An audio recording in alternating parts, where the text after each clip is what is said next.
CPIM মানে বামপন্থীরা মাত্র 62টা আসন পেয়েছিল, আর আপনি আজকে 80টা আসন পেয়েছেন, 41% ভোট পেয়েছেন। তারপরেও রাস্তায় বেরোলেই আপনাকে শুনতে হচ্ছে প্রতিনিয়ত চোর চোর চোর। কেন শুনতে হবে? মতন ডাইরেক্টরকে বসিয়েছি অভিষেক বন্দ্যোপাধ্যায়কে, আমি ইচ্ছে মতন শুভেন্দুকে সরিয়ে দিলাম, আমি ইচ্ছে মতন একে সরিয়ে দিলাম, তাকে সরিয়ে দিলাম, আমার পরিবারতন্ত্রকে প্রতিষ্ঠা করলাম। এটা তৃণমূল কংগ্রেসের দলের মধ্যে কিন্তু মানছে না।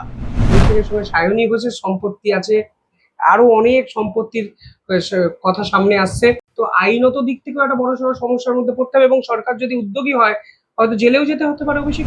কেন্দ্রের আপনার প্রার্থী চলে যাচ্ছে আপনাকে না জানিয়ে, আপনার দলকে না জানিয়ে, অথচ আপনার শিষ্য ছিল, ভাব শিষ্য ছিল জাহাঙ্গীর খান।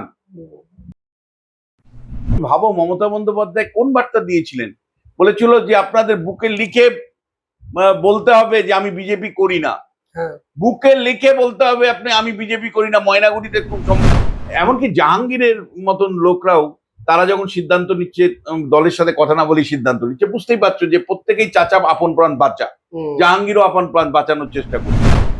নমস্কার, আপনারা দেখছেন দ্য ইন্ডিপেন্ডেন্ট বেঙ্গল, আমি শিবম। একদিনে অভিষেক ব্যানার্জি 43টা ঠিকানায় নোটিশ পাঠালো পুরসভা। কোথাও অবৈধ নির্মাণের জন্য সরাসরি হুঁশিয়ারি, কিংবা কখনো সম্পত্তির যাচাই। কোন দিকে যাচ্ছে অভিষেক ব্যানার্জির রাজনৈতিক কেরিয়ার? তিনি কি পারবেন এই সাঁড়াশি চাপ সামাল দিতে? আর এই বিষয়ে আজকে কথা বলতে আমাদের সঙ্গে এই মুহূর্তে উপস্থিত আছেন রাজনৈতিক বিশ্লেষক বিশ্বনাথ চক্রবর্তী। স্যার, প্রথমে দ্য ইন্ডিপেন্ডেন্ট বেঙ্গলে স্বাগত। হঠাৎ করে অভিষেকের রাজনীতি বড়সড় সংশয়ে এসে পৌঁছেছে, কারণ একদিকে তার নামে সাইবার ক্রাইম এফআইআর হয়েছে, অন্যদিকে তার সম্পত্তি নিয়ে সরাসরি হিসেব চাইছে পুরসভা, এবং অবৈধ নির্মাণ ভেঙে দেওয়ারও কথাও বলা হয়েছে। কোন দিকে যাচ্ছে অভিষেকের এই পুরো বিষয়টি? তো সবচেয়ে বড় কথা হলো তার দলের মধ্যে তিনি প্রশ্নের সম্মুখীন হয়েছেন। তার দলের নেতারা একের পর এক মুখ খুলছেন, সরাসরি অভিষেক বন্দ্যোপাধ্যায়কে এই পরাজয়ের জন্য দায়ী করছেন। তার আচরণ, তার নেতৃত্ব, তিনি তার বিরুদ্ধে ওঠা অভিযোগগুলো সামনে রেখে তারা পরিষ্কার অভিষেক বন্দ্যোপাধ্যায়ই এই পতনের পেছনে কারণ, এবং তারা প্রশ্ন তুলছেন যে কেন মমতা বন্দ্যোপাধ্যায় সবকিছু জেনেও চুপ করেছিলেন, অভিষেক বন্দ্যোপাধ্যায়ের বিষয়ে মমতা বন্দ্যোপাধ্যায় নীরব কেন ছিলেন। এবং তারা মনে করেন যে অভিষেকের মানে লাইফস্টাইল, তার চলন বলন, তার একের পর এক বক্তৃতা, যে বক্তৃতাগুলোকে নিয়ে সমাজে সবাই ধিক্কার জানাচ্ছে, নিন্দা করছে, সেই সমস্ত বক্তৃতা গতকালও আমি যতটুকু দেখলাম সংবাদ মাধ্যমে, দলের এমএলএরা পর্যন্ত কয়েকজন এমএলএ প্রশ্ন তুলেছেন অভিষেক বন্দ্যোপাধ্যায়ের আচরণ নিয়ে, তার বক্তৃতা নিয়ে, তার দৃষ্টিভঙ্গি নিয়ে। ফলে দলেই কিন্তু অভিষেক বন্দ্যোপাধ্যায় বাধ্য। দেখো, সংসদীয় ব্যবস্থায় 15 বছর শাসন এর পরে একটা দল হারতেই পারে, কিন্তু এই দলটা হেরেছে, মানুষ ঘৃণা করছে। অভিষেক বন্দ্যোপাধ্যায়ের নামটার সাথে ঘৃণার আমি দেখছি যে মানে ঘৃণা মিশ্রিত শব্দ ব্যবহার মানুষ করছে।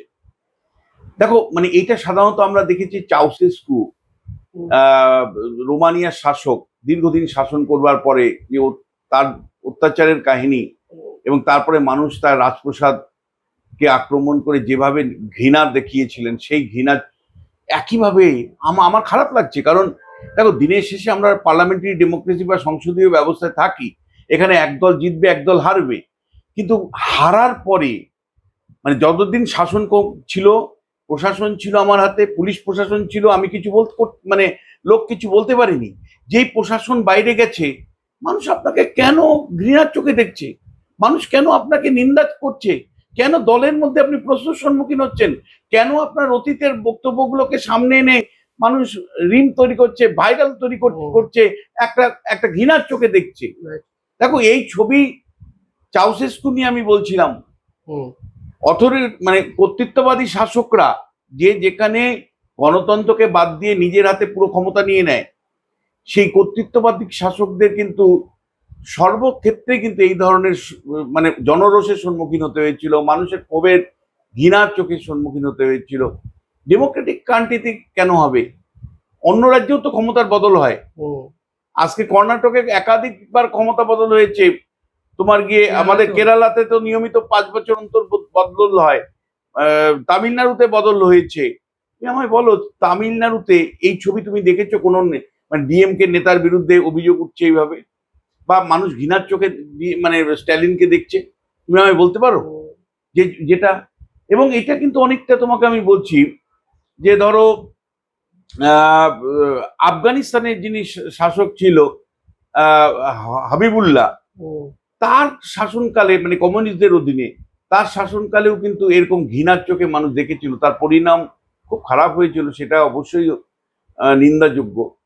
আহ, আমি তোমায় বলছি, উম, পৃথিবীর ইতিহাসে যদি তুমি দেখো, যে কোনো স্বৈরাচারী শাসকের যখন পতন ঘটে তখন দেখবে তার মূর্তি ভেঙে দেওয়া, তাকে মানে মানুষ ক্ষোভে ফেটে পড়ছে।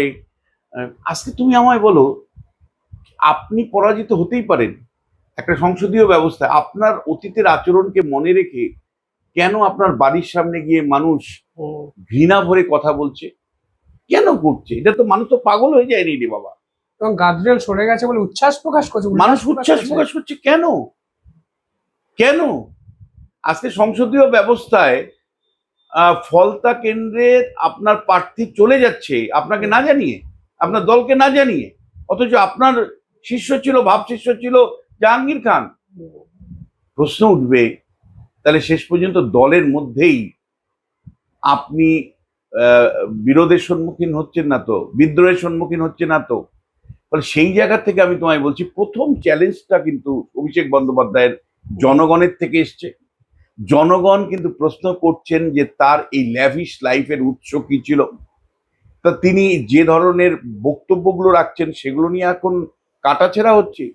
যেমন আরামবাগে ওনার বক্তব্য যে 4 তারিখ দুপুর থেকে দেখে নিব অমিত শাহ কোন বাবা এসে তোমাকে বাঁচায়, ডিজে বাজাবো।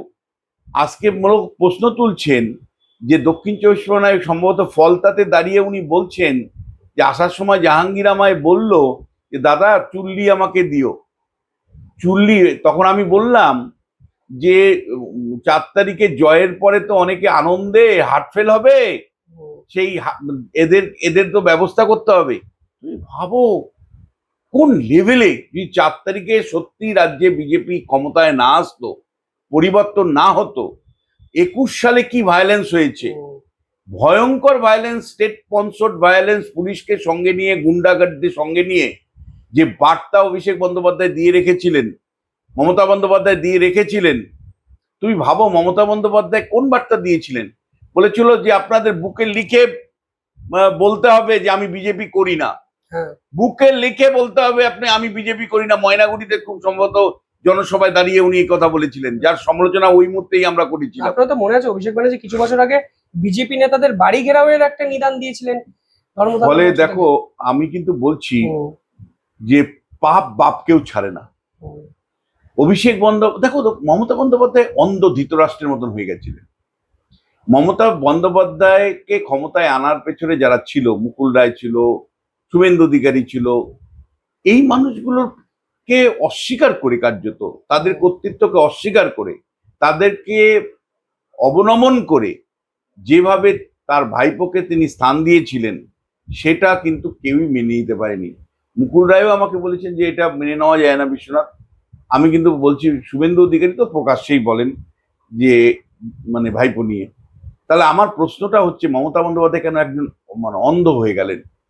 যে এইটা আপনাকে বুঝতে হতো যে একটা পার্লামেন্টারি ডেমোক্রেসি, কম্পিটিটিভ পলিটিক্স এর মধ্যে আছি, প্রত্যেককেই যোগ্যতা প্রমাণ করেই পার্টির মধ্যে নিজেকে প্রতিষ্ঠা করতে হয়।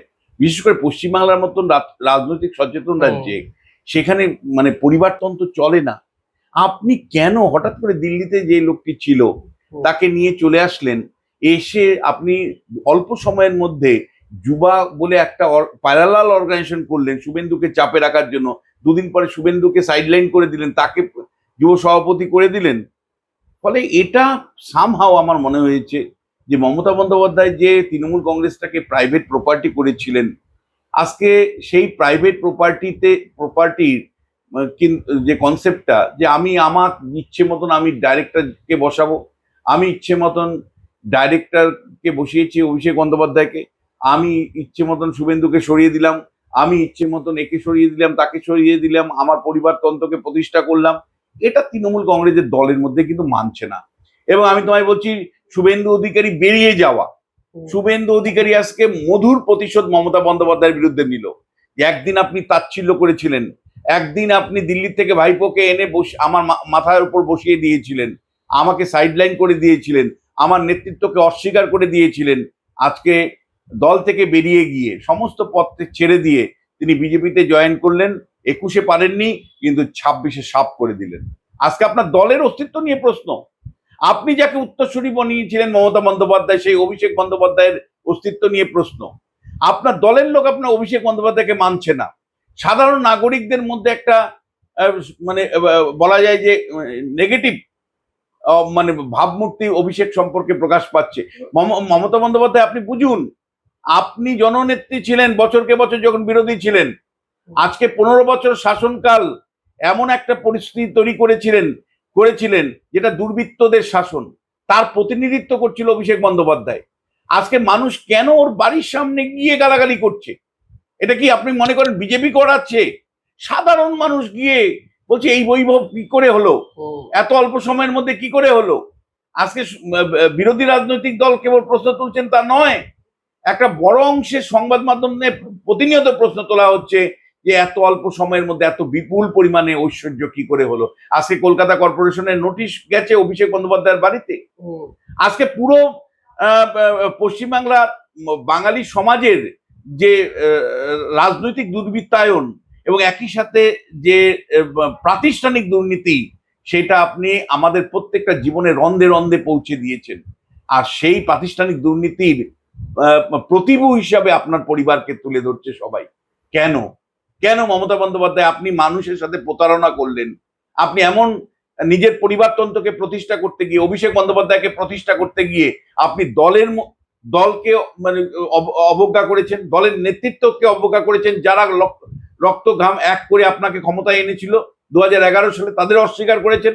আজকে তারা বিদ্রোহ করে, তারা বিজেপিতে জয়েন করে আপনাকে ক্ষমতাচ্যুত শুধু করেছে তা নয়, আপনার 15 বছর শাসন ব্যবস্থার আজকে যে পরিস্থিতি তৈরি হয়েছে, প্রতিনিয়ত মানুষের মধ্যে ঘৃণা প্রকাশ পাচ্ছে। কেন? এখানে একটা প্রশ্ন উঠবে। কালকে দেখলাম সংবাদপত্রে বেরিয়েছে যে অভিষেকের সঙ্গে সায়নী ঘোষের সম্পত্তি আছে, আরো অনেক সম্পত্তির কথা সামনে আসছে। যদি আইনত ব্যবস্থা নিতে হয় তাহলে অভিষেকের তো আইনত দিক থেকেও একটা বড়সড় সমস্যার মধ্যে পড়তে হবে, এবং সরকার যদি উদ্যোগী হয় হয়তো জেলেও যেতে হতে পারে অভিষেককে। দেখো, রাষ্ট্রবিজ্ঞানের ছাত্র হিসাবে তো আমি স্পেসিফিক সম্পত্তি নিয়ে কোনো কমেন্ট করতে পারি না। এটা ধরো আইনজ্ঞরা করতে পারেন, যারা জানেন এগুলো।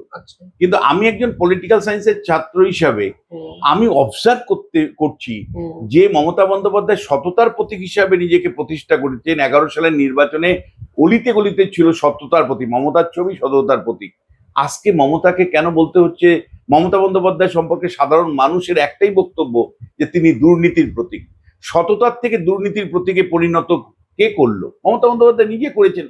আর সেই দুর্নীতির প্রশ্নে অভিষেক বন্দ্যোপাধ্যায়কে নোটিশ দিচ্ছেন কলকাতা কর্পোরেশন, যেখানে ফিরহাদ হাকিম এখনো তোমার মেয়র। তাহলে প্রশ্নটা আসবে, দলের মধ্যেও কিন্তু একটা প্রশ্ন দিনের পর দিন ছিল যে অভিষেক বন্দ্যোপাধ্যায়ের যে লাইফস্টাইল, যে কথাবার্তা, যে চিন্তা ভাবনা, যেভাবে সম্পত্তি জানিয়ে অভিযোগ বারবার এসছে, সেইগুলো দলের মধ্যেই কিন্তু মানে মানুষ চেয়েছিল বিচার হোক। কিন্তু দলে মমতা বন্দ্যোপাধ্যায় কিন্তু মানে স্নেহ বলে না, স্নেহের বশে তিনি অভিষেক বন্দ্যোপাধ্যায়ের বিরুদ্ধে ওঠা অভিযোগগুলো কোনো তদন্ত করেননি। তিনি যদি সেদিন তদন্ত করতেন, দৃষ্টান্তমূলক কিছু শাস্তির ব্যবস্থা করতেন, বা যদি মানুষের সামনে অন্তত একটা নিরপেক্ষ তদন্ত তার বিরুদ্ধে একের পর এক অভিযোগগুলো, যেগুলো ধরো গণশক্তি করেছিল যে 35টা প্লট নিয়ে, আপনি একটা ইনকোয়ারি কমিটি তৈরি করে কোনটা জল কোনটা দুধ মানুষের সামনে রাখতেন, তাহলে আজকে কিন্তু আপনি ঘৃণার পাত্র হতেন না। আজকে আপনার পরিবার পুরো পশ্চিমবাংলা মানুষের থেকে অনেক অনেক দূরে চলে গেছেন। ফলে এই জায়গা থেকে আমি তোমায় বলছি, দলের মধ্যে বাধ্য, সাধারণ মানুষের মধ্যে অভিষেক বন্দ্যোপাধ্যায় অ্যাকসেপ্টেবিলিটি নেই। মমতা বন্দ্যোপাধ্যায় যে মুহূর্তে বাইরে যাচ্ছে, সেই চোর চোর চোর চোর বলে লোকে স্লোগান তুলছেন, চোর চোর চোর। তুমি আমায় বলো, বুদ্ধবাবু তো হেরে গেছিলেন, 62টা মাত্র আসন পেয়েছিলেন, মমতার থেকেও 18টা আসন কম পেয়েছিলেন। মানে সিপিআইএম মানে বামপন্থীরা মাত্র 62টা আসন পেয়েছিল, আর আপনি আজকে 80টা আসন পেয়েছেন, 41% ভোট পেয়েছেন। তারপরেও রাস্তায় বেরোলেই আপনাকে শুনতে হচ্ছে প্রতিনিয়ত চোর চোর চোর। কেন শুনতে হবে? কারণ আপনি 15টা বছর কার্যত মানে চৌর্যবৃত্তিটাকে একটা দলের মধ্যে প্রতিষ্ঠা করেছেন, তা নয় আমাদের বাঙালি সমাজকে মানে মানে বলা যায় যে প্রাতিষ্ঠানিক দুর্নীতিতে বিধে রেখেছিলেন। ফলে মমতা বন্দ্যোপাধ্যায়ের অভিষেক বন্দ্যোপাধ্যায় কিন্তু আপাতত আমি মনে করি আপাতত মানে প্রথমত ফার্স্ট যে সমস্যাটা অভিষেক ফেস করছে সেটা হলো যে ও ডিফেস হয়ে গেছে। ওকে ওর গ্রহণযোগ্যতা নেই, দলের মধ্যে নেই, নির্বাচিত প্রতিনিধি যারা যে 80 জন আছেন তাদের মধ্যে নেই, বিরোধীদের মধ্যে নেই, সাধারণ মানুষের মধ্যে অভিষেক ডিফেস হয়ে গেছেন। এমনকি জাহাঙ্গীরের মতন লোকরাও তারা যখন সিদ্ধান্ত নিচ্ছে দলের সাথে কথা না বলেই সিদ্ধান্ত নিচ্ছে, বুঝতেই পারছো যে প্রত্যেকেই চাচা আপন প্রাণ বাঁচা, জাহাঙ্গীরও আপন প্রাণ বাঁচানোর চেষ্টা করছে। ফলে সেই রকম অবস্থাতে অভিষেক বন্দ্যোপাধ্যায় রাস্তায় নামলেই, যে কোনো ইস্যুতে রাস্তায় নামলেই লোক কিন্তু তেড়ে উঠবে, সহজে কিন্তু লোক মানবে না যে আপনি 15 বছরে যে ধরনের বক্তব্য রেখেছেন, যে ভাবনা চিন্তার দ্বারা রাজনীতি পরিচালনা করেছেন, যেভাবে মানে প্রাতিষ্ঠানিক দুর্নীতির জন্য আপনি দায়ী, ফলে আপনাকে আমি কিসের উপর ভরসা করব।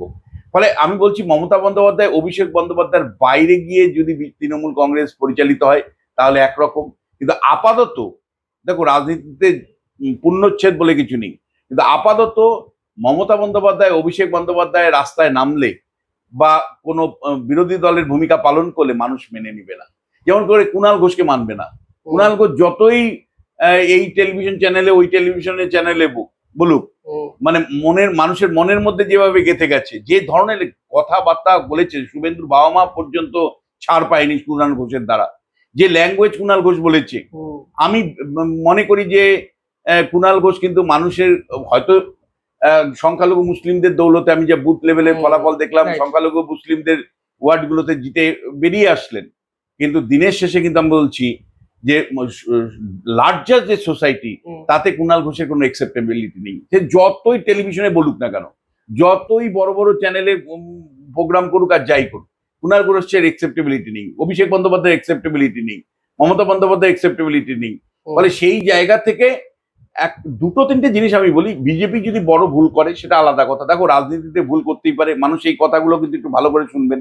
ভুল যদি বড় করে বিজেপি করে সেটা আলাদা কথা, যদি ভুল না করে আপাতত কিন্তু এই রিজেক্টেড মুখ দিয়ে তৃণমূল কংগ্রেসের এই রিজেক্টেড মুখগুলোকে সামনে এনে অভিষেক, মমতা, কুণাল এদেরকে সামনে রেখে তৃণমূলকে চাঙ্গা করা যাবে না। অবশ্যই কামব্যাক কার্যত আপাতত অসম্ভব বলছেন বিশ্বনাথ চক্রবর্তী, এবং যেভাবে পাবলিক খেপে গেছেন, জনরোষ আমরা দেখছি, ভরসাটুকু করছেন না অভিষেক মমতাকে, পরিষ্কার জানাচ্ছেন। জাহাঙ্গীর যেখানে ভরসা করছে না সেখানে সাধারণ মানুষ কিভাবে এখন ভরসা করবেন, প্রশ্ন তো থেকেই যায়।